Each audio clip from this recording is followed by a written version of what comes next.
Hello दोस्तों, good morning to everybody. Present indefinite अब लगभग मैंने आपको कंप्लीट करा दिया है। उसके एडवर्ब अपन को लर्न करने हैं। जितने भी एडवर्ब लिखा है सारे एडवर्ब कंठस्थ याद करने हैं बाय हार्ट। एक तो प्रेजेंट इंडेफिनिट का यूज़ अपन इस प्रकार से कर सकते हैं उसके द्वारा। अच्छा, ये भी ध्यान रखना है कि प्रेजेंट इंडेफिनिट का यूज़ हम यूनिवर्सल ट्रुथ के लिए भी करते हैं। कोई कहावत दे रखी हो, जैसे प्रोवर्ब दे रखी हो, तो वहाँ पर भी हम प्रेजेंट इंडेफिनिट का यूज़ करते हैं। कोई मतलब आदत संबंधी कोई हैबिचुअल एक्शन भी दे रखा हो, तो वहाँ पर भी हम प्रेजेंट इंडेफिनिट का यूज़ करते हैं। जैसे हमने कहा कि सूर्य पूरब से निकलता है, तो ये यूनिवर्सल ट्रुथ है। पृथ्वी सूर्य के चारों तरफ चक्कर लगाती, ये भी यूनिवर्सल ट्रुथ है। The sun rises in the east, the earth moves round the sun. और आदत, जैसे हमने कहा the dog walks at strangers, कुत्ते अजनबियों पर भौंकता है। डॉग्स वार्क एट स्ट्रेंजर्स, कुत्ते अजनबियों पर भौंकते, ये उनकी आदत होती है। तो आदत संबंधी वाक्य या कोई हैबिचुअल एक्शन कह सकते हैं या यूनिवर्सल ट्रुथ या कोई प्रोवर्ब या अपना डेली रूटीन में कोई भी वर्क आता हो, वो सारे प्रेजेंट इंडेफिनिट में यूज़ किए जाते हैं। तो इसका अपन को ध्यान रखना है।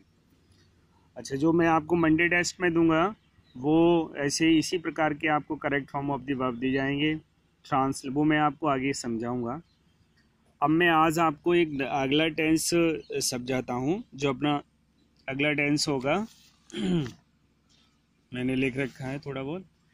प्रेजेंट कॉन्टिन्यूअस होगा आज अपना।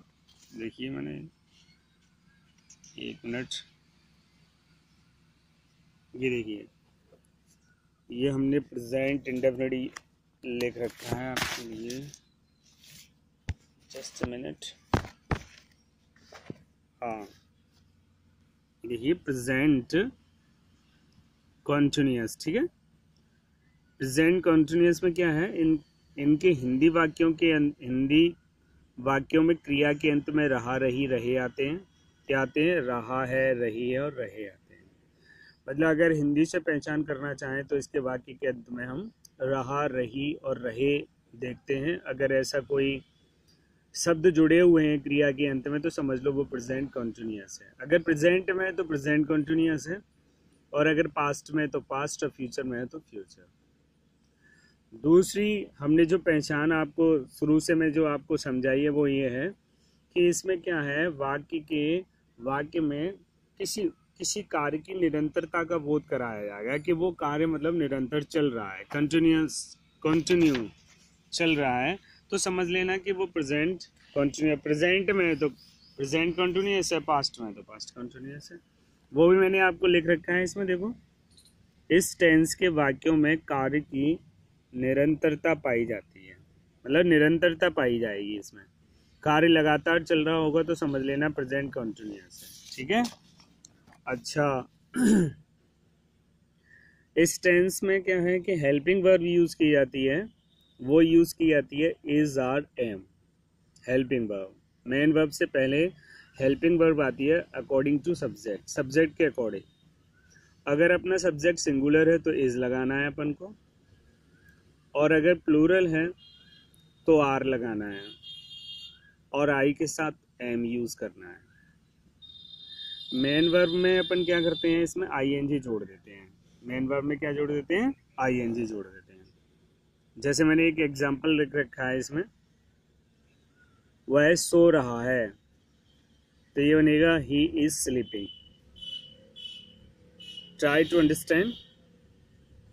देखो इसमें जो भी मैं आप ना क्या है, इस बात का बस गांठ बांध लो कि मैंने जो आपको स्टार्टिंग में प्रत्येक जो टेंस की डेफिनेशन समझाई कि इनके नाम ऐसे क्यों रखे गए, तो उस बात को आप ध्यान में रखो। देखो इसके सेंटेंस में निरंतरता पाई जा रही है कि वह सो रहा है, तो वो सोने का जो उसका वर्क है ना, वो चल रहा है ना, लगातार चल रहा है। जैसे हमने कहा वह खड़ा हुआ है तो ही इज स्टैंडिंग, वह दौड़ रहा है ही इज रनिंग, वह लिख रहा है ही इज राइटिंग, वह पढ़ रहा है ही इज रीडिंग। मतलब कोई सा भी सेंटेंस हो प्रेजेंट में, अगर उसमें कंटिन्यूटी पाई जाती है तो समझ लो वो कंटिन्यूअस है। प्रेजेंट में तो प्रेजेंट, और पास्ट में तो पास्ट, और फ्यूचर में तो फ्यूचर। तो हमने एक सेंटेंस लिया कि वह सो रहा है, तो ये बनेगा ही इज स्लीपिंग। ओके, तो इस प्रकार से हम बहुत सारे सेंटेंस इंग्लिश हिंदी से इंग्लिश में ट्रांसलेट भी कर सकते हैं। ये भी आप थोड़ा प्रयास किया करो कि अधिक से अधिक आप हिंदी में वाक्यों को सोचा करो, थिंकिंग किया करो और उसको इंग्लिश में ट्रांसलेट किया करो। उसमें कोई प्रॉब्लम आती है इंग्लिश से हिंदी से इंग्लिश ट्रांसलेट करने में, तो आप मेरे से फ़ोन करके पूछ सकते हो, सर ये सेंटेंस कैसे बनेगा। कोई भी स्पेलिंग वगैरह के कुछ भी आपको जैसे किसी प्रकार की इंग्लिश से हेल्प चाहिए आप पूछा करें।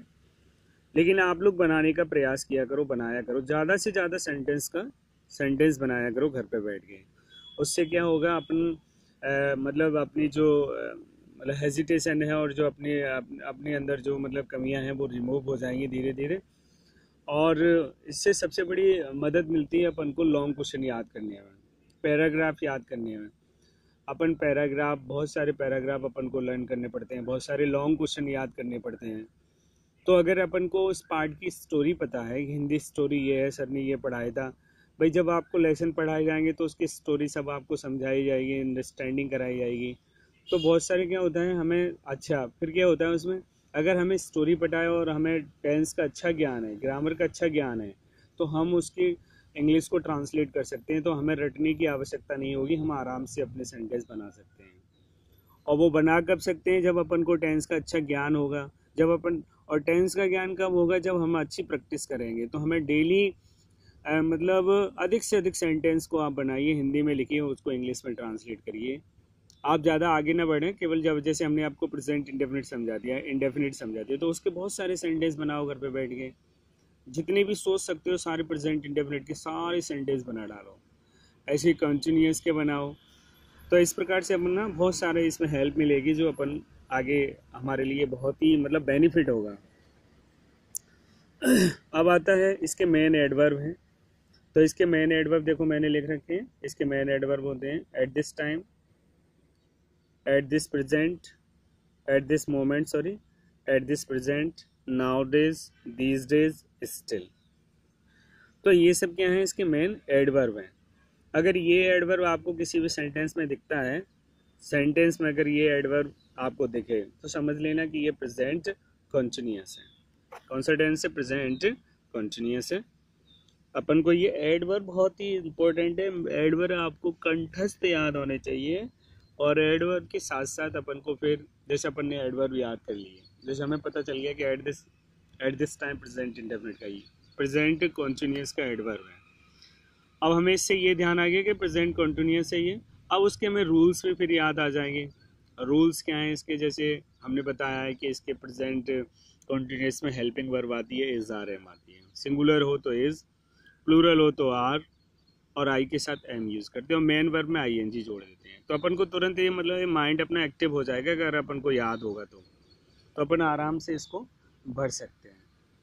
ऐसे ही ऑलवेज आ गया, नेवर आ गया, तो ये सब क्या है, प्रेजेंट इंडेफिनिट के एडवर्ब हैं। तो ऑलवेज आ गया तो ये डेली आ गया, एवरीडे आ गया, तो अपन को उसका भी ध्यान आ जाएगा तुरंत कि अपन को ये प्रेजेंट इंडेफिनिट का सेंटेंस और कौन से रूल्स उसमें लगते हैं। बाकी अगर पॉजिटिव है तो, और कर्ता सिंगुलर है तो उसमें अपन एस ए एस लगाते हैं। प्लूरल है तो केवल मेन वर्ब की फर्स्ट फॉर्म लगाते हैं। नेगेटिव और इंटरोगेटिव के साथ अपन हेल्पिंग बाय डू और डज का यूज़ करते हैं। सिंगुलर के साथ डज और प्लूरल के साथ डू का यूज़ करते हैं। कोई यूनिवर्सल ट्रुथ दे रखा हो, कोई प्रोवर्ब दे रखी हो, कोई हैबिचुअल एक्शन दे रखा हो, या मतलब कोई साइंटिफिक सिद्धांत दे रखा हो, तो उसमें भी अपन क्या यूज़ करते हैं, प्रेजेंट इंडेफिनिट यूज़ करते हैं। इस प्रकार से अपन को मेन एडवर्ब कंठस्थ याद होने चाहिए। तो फॉर एग्जाम्पल तौर पर देखो मैंने एक लिख रखा है, Ram blank watch TV at this time. Ram blank watch TV at this time. तो ये अपन एट दिस टाइम दे दिया। अब एट दिस टाइम किसका एडवर्ब है, किसकी एडवर्ब है, प्रेजेंट कंटिन्यूअस की है। और सब्जेक्ट क्या है, सिंगुलर। सिंगुलर के साथ अपन क्या यूज़ करेंगे, हेल्पिंग वर्ब इज, और मेन वर्ब में क्या जोड़ देंगे, आईएनजी। तो ये बन गया Ram is watching TV at this time. तो इस प्रकार से अपन एक सेंटेंस बना सकते हैं और सेंटेंस को अपन यूज़ कर सकते हैं। अच्छा, मैं आगे अब आपको थोड़ा सा पहले पेपर के बारे में समझाता हूँ। मैंने एक पेपर आपका बना रखा है, वो समझा दूँ, फिर आपको थोड़ा सा और इसमें बताता हूँ। एक मिनट, पेपर है आपका, जस्ट अ मिनट। ये आपको मैंने पेपर बनाया है, सारा पेपर मैं आपको अंडरस्टैंडिंग कराता हूँ, आप देखिए ध्यान से।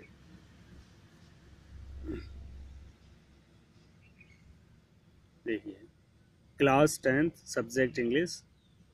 पहला क्वेश्चन लिया है, fill in the blanks with suitable modals. Modals भरने हैं आपको। जैसे फर्स्ट सेंटेंस है, the sky is clear, full stop, it blank rain today. Bracket में मैंने लिख रखा है मे और माइट। अब इन दोनों में से कोई आपको एक चूज करना है, इसमें भरना है या टिक लगा देना, कुछ भी कर सकते हो आप, है ना। तो अपन ये यूज करके पहला सेंटेंस कंप्लीट है। दूसरा सेंटेंस मैंने लिखा है, he is very intelligent, full stop, he blank solve this question. Bracket में मैंने लिया है कैन और शुड। ब्रैकेट में क्या लिया है, कैन और शुड, तो अपन इनमें से एक ही यूज करना है। अगला सेंटेंस है तीसरा, you blank consult the doctor. Bracket में हमने ले रखा है शुड और मे, दोनों में से कोई सा एक यूज करना है अपन को। चौथा सेंटेंस है, ब्लैंक स्टार्टिंग में है, आई कम इन, क्वेश्चन मार्क, कैन और मे, दोनों में से एक ही यूज करना है। इस प्रकार से अपना पहला क्वेश्चन कंप्लीट हुआ। दूसरा क्वेश्चन है, ट्रांसलेट इनटू इंग्लिश। इन सेंटेंसों को आपको इंग्लिश में ट्रांसलेट करना है। जैसे पहला मैंने लिखा है, वे मुझे हिंदी पढ़ाते हैं। दूसरा है, आप क्या करते हो। तीसरा है, आप कितने घंटे पढ़ते हो। चौथा है, क्या तुम प्रतिदिन गांव जाते हो। और पांचवा है, सीता रोजाना मंदिर जाती है। ये सेंटेंस अपने पांच पांच हैं, पांच पांच 5 मार्क्स के हैं।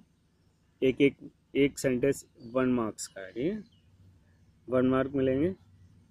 अब तीसरा जो मैंने क्वेश्चन लिखा है, fill in the blanks with suitable verb. अब वर्ब भरनी है अपन को।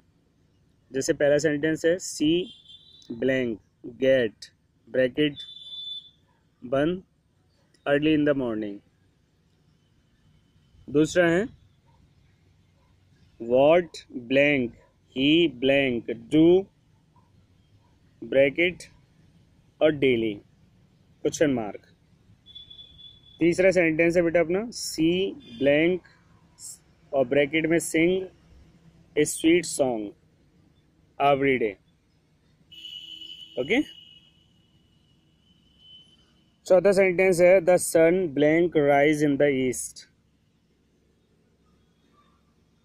पांचवा सेंटेंस है, the earth blank move round the sun. छठा सेंटेंस है, she blank love me very much. सातवां सेंटेंस है, what blank you blank do nowadays. और आठवां सेंटेंस है, she blank write a letter at this time, okay. तो ये अपने 8 सेंटेंस, इनको बार भरना है अपन को। फिर मैंने एक और क्वेश्चन दिया है जो अपन को अपने थोड़े दिमाग से करना है। चौथा क्वेश्चन है, right A short paragraph on my best friend. Best friend पे अपन को एक शॉर्ट पैराग्राफ लिखना है, जिसमें आप लगभग 50 वर्ड्स लिख सकते हो। 50 वर्ड्स लिखेंगे और फिर उसको सबमिट कर देंगे। तो इस प्रकार से अपना ये पूरा पेपर कंप्लीट है। अपन पूरा पेपर कंप्लीट ध्यान से इसको पढ़ें और पहले अच्छी तरीके से इसको अंडरस्टैंडिंग करें और फिर इसको सॉल्व करें और फिर आपको प्रोसेस बताया उस प्रकार से आप लोग सबमिट करेंगे। सबमिट करने के बाद हम इसको चेक करके आपने कितने इसमें मार्क्स प्राप्त करें वो आपको बताएंगे। और इस प्रकार से अपना ये कंप्लीट। ओके, थैंक यू बेटा।